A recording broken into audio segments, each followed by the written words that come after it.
जाएगा। दूसरी तरफ जो अमेरिकी इंतज़ामिया की तरफ से मज़ीद ड्यूटीज़ आयद की जा रही हैं फार्मास्यूटिकल प्रोडक्ट्स और इसके अलावा श्रिम्प टैरिफ एक्ट आ गया है, इससे किस हद तक हिट हो सकती है? बहुत बड़ी हिट है, मगर थोड़ी सी कन्फ्यूजन भी हुई है। एक तरफ हमें ये कहा जा रहा है कि बाकी सारी चीज़ें अपनी जगह पे, तो ये बहुत बड़ी हिट है श्रिम्प्स की और फार्मास्यूटिकल्स।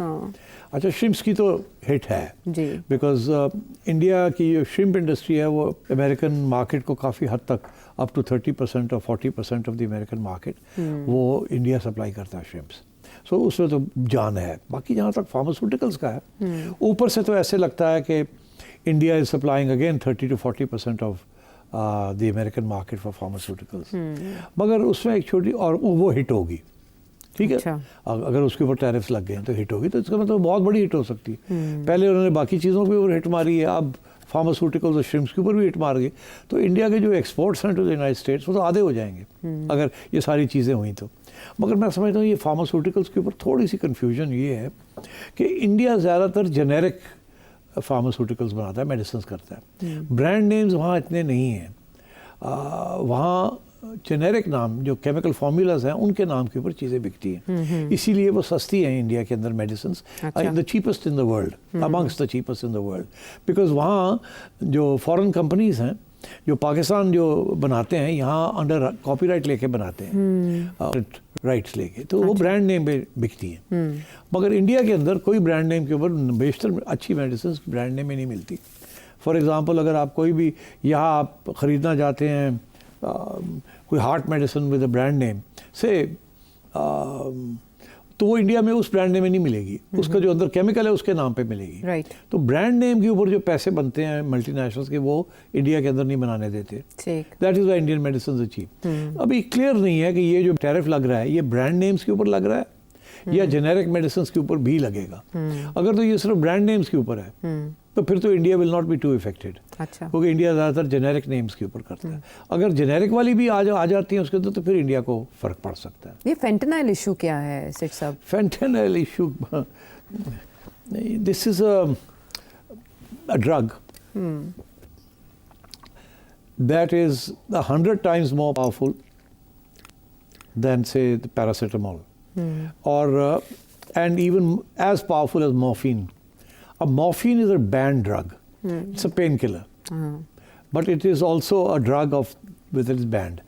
तो फेंटेनल जो है उसकी बड़ी कैजुअलिटीज़ हुई हैं। पहले ये ऑफ द शेल्फ मिल जाता था, अच्छा, in the form of various other brand name tablets, कि उसके अंदर वो भी है और फेंटेनल भी है, बट एक्चुअली वो करप्ट होना शुरू हो गया था। फेंटेनल ज़्यादा एडिशंस हो रही थी और जेन जी वाले लोग इसको ले रहे थे, ज़्यादा कर रहे थे। 70,000 के करीब एक रिपोर्ट के मुताबिक। तो मतलब है कि so it became a drug. That is when attention इसके ऊपर आया कि यार ये क्या है, ये तो मॉर्फिन से भी ज़्यादा ख़तरनाक चीज़ है और इसको लिया जा रहा है एज अ ड्रग, हेलुसिनेटरी ड्रग और एज अ पेन किलर, और तो इसलिए इसके ऊपर इतना इशू बन गया है। और इसमें भी ये फॉल्स, ये मतलब है कि गलत फॉर्मूले लगा के ऊपर कुछ लिखा होता है, अंदर फेंटेनल होती है। ये कनाडा से भी स्मगल हो रही थी, मेक्सिको से भी हो रही है और जगह से भी आ रहा है, इंडिया से भी कहा जा रहा है, कुछ ताजरों पे बाकायदा। इसलिए this has been a big thing with the American administration. तो बहुत सी ऐसी चीज़ें, बहुत से ऐसे लेवल्स हैं ऊपर बड़ी टफ लाइंस हैं इन अमेरिका एंड इन।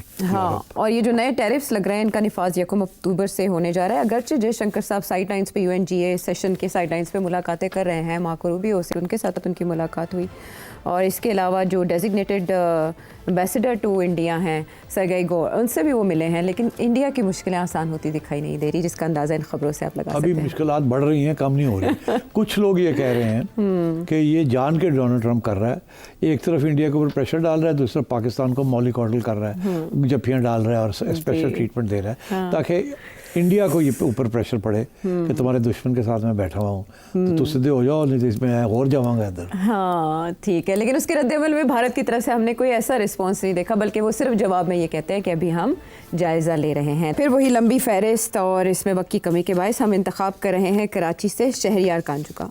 ये बताएं, अभी रिसेंटली पाकिस्तान अमेरिका के टाइज इम्प्रूव हुए हैं, इज़ इट पॉसिबल कि पाकिस्तान अमेरिका से कोई एग्जाम्पशन ले on the Iran Pakistan gas pipeline? देखिए, दिल तो करता है हमें एग्जाम्पशन मिल जाए, और स्पेशली क्योंकि ईरान ने हमारे ऊपर अब केस कर दिया है, कि आप अपने एग्रीमेंट को पूरा करें, नहीं तो विल सू यू।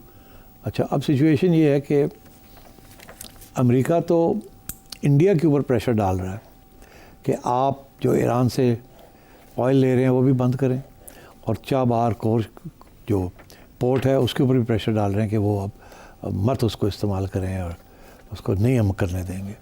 तो एक तरफ तो इंडिया के तल्लुकात ईरान के साथ टेंस होते जब हो रहे हैं बिकॉज ऑफ अमेरिका, दूसरी तरफ America is putting a lot of pressure on India. इस सूरत हाल में आपके लिए वो ये ऑयल पाइपलाइन ईरान से आने दे, ये तो मुमकिन ही नहीं है अलबत्ता। और आप अगर इस वक्त ये बात करेंगे भी तो आपको स्नब किया जाएगा, आपको पूरा लेक्चर मिलेगा कि कमाल है, हम तो ये कर रहे हैं और आप ये माली पैदा नहीं होता। बट आई थिंक ये इंटरेस्टिंग कि आपने ये सवाल किया है। मेरा ख्याल है कि पाकिस्तान को, अब मैं थोड़ी सी अपनी एडवाइस दे देता हूँ कि ये इशू को रेज़ करना चाहिए। आगे से आपको स्नब होगा, मगर दैट इज़ द टाइम कि आपको ये कहना चाहिए कि ओके, हमें समझ आ रही है कि आप इस वक्त ये नहीं इजाज़त दे सकते, मगर हम आपके साथ खड़े हैं on all the other issues. We are even nominating you for the Nobel prize. हम ये कर रहे हैं आपके लिए, हम ये कर रहे हैं, हम ये कर रहे हैं। आपके कहने के ऊपर हमने, बहरहाल मैं और नहीं कुछ कहता। तो ये कहना चाहिए कि जब पैलेस्टाइन के अंदर मामला तय हो जाएगा, ईरान के साथ कोई समझौता हो जाएगा ऑन द न्यूक्लियर इशू, कोई नई डील हो जाएगी, तो फिर if you don't mind give us this commitment कि उस वक्त आप ये जो वेवर है वो हमें मिल जाएगा। जैसे पहले आपने इंडिया को ये वेवर दिया हुआ था, India could import oil from Iran, जैसे China was importing oil from Iran. अब आपने हमारे ऊपर रोक दिया, मगर इंडिया को आपने नहीं रोका था। तो क्या पॉसिबल है कि we have now supported you in everything and we will continue to support you. So when the time is ripe, तो उस वक्त can you then allow us to build this pipeline because it is critical for us? I think now is the time to extract a commitment from America for when this waiver can be given, rather than leaving this issue as it is. अभी आप rays करें, आपको वो आगे से snub करेंगे, आपको lecture मिलेगा, आप सुन के कहें बिल्कुल ठीक है, हम आपकी बात समझ रहे हैं, मगर गोइंग फॉरवर्ड इन हालात के अंदर will you consider giving us a waiver at that time because it's so critical for our existence, cheap oil and so on. तो I think it's a good thing to put this on record और फिर उसके ऊपर कोई commitment ले लें आपसे for the future. Shahryar कांजू साहब, बहुत शुक्रिया। आपके सवाल के जवाब में ये तजवीज़ सामने आई जो पाकिस्तान के काम आ सकती है।